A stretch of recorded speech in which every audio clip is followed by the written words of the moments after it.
ভাই breaking news cricket প্রেমীদের জন্য একটা সুখবর। কারণ হচ্ছে অবশেষে বেন স্টোক আবারও ক্রিকেটের মধ্যে ফিরছে তার অভিষেক ভেঙে।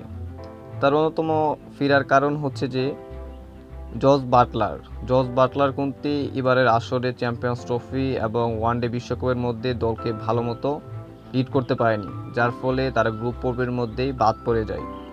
এবং জস বাটলার সে প্রত্যাবর্তন করেছে, অর্থাৎ সে পদত্যাগ করেছে ক্যাপ্টেন থেকে এবং ক্যাপ্টেন দেওয়া হয়েছে হ্যারি রুকে, যার ফলে বেন স্টোককে তারা ফিরিয়েছে ওয়ানডে এবং টি-20 ক্যাপ্টেন হিসেবে রাখার জন্য।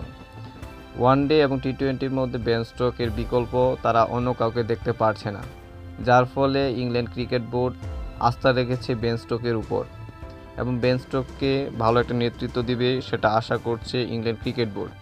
এমনটি জানা গিয়েছে ইংল্যান্ডের ভেরিফাই ফেসবুক পেজের মধ্যে, তারা অফিসিয়ালি জানিয়ে দিয়েছে বেন স্টোক ফিরছে আবারও।